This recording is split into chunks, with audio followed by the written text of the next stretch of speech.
quelques définitions pour savoir de quoi on parle. Industrie, ça vient étymologiquement de industria en latin, mais ça a une signification très précise, c'est in en soi, le souffle intérieur qu'on retrouve dans ingénieur, si vous voulez, ce qui est en soi et qui va être projeté à l'extérieur.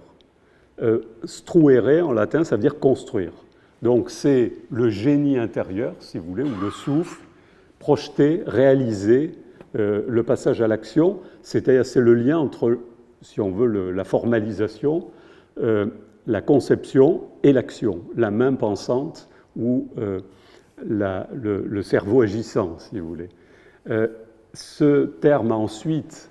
Alors, j'insiste sur la projection à l'extérieur parce qu'il y a différentes conceptions, et Jean-Jacques Rousseau, qui joue un rôle majeur dans toute cette généalogie, n'a pas cette philosophie de l'industrie, et au contraire s'opposera radicalement, c'est pour ça qu'il préférera aller herboriser, si je puis dire, que industrialiser, s'opposera à cette vision de la projection à l'extérieur, c'est-à-dire à la domination de la nature pour aller vite.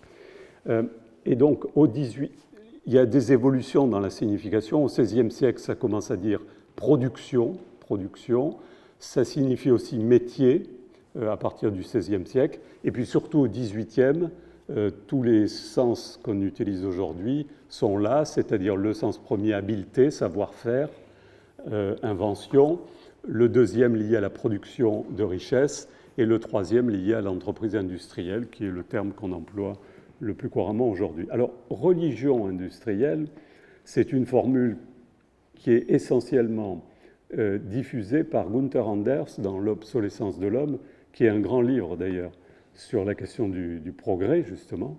Gunther Anders vise dans Religion industrielle ce qu'il appelle la réincarnation industrielle, c'est-à-dire Dieu fait homme, homme fait Dieu. Donc la réincarnation, c'est-à-dire la reproduction de l'humain à travers le développement et la reproduction industrielle. Je crois qu'on y est beaucoup aujourd'hui dans cette vision à travers notre rapport aux machines, aux cyborgs, peut-être au transhumanisme, si vous voulez, on en parlera. Erich Fromm, qui est un universitaire allemand et qui quitte l'Allemagne avec la montée de l'hitlérisme et qui sera prof à New York, dont emploie beaucoup, il consacre un chapitre aussi à cette notion de religion industrielle dans son livre Avoir ou être.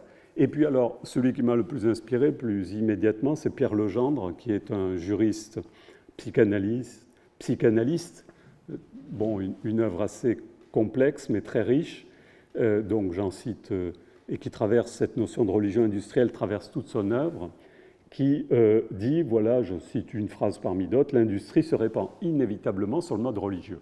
Donc voilà ma thèse ou mon hypothèse, l'Occident a une religion au sens d'architecture fiduciaire, un mythe fondateur ou un mystère fondateur, une croyance collective qui le fait tenir, c'est cette vision de l'industrie que j'appelle donc industriation pour distinguer la vision du monde du phénomène historique qui se réalise.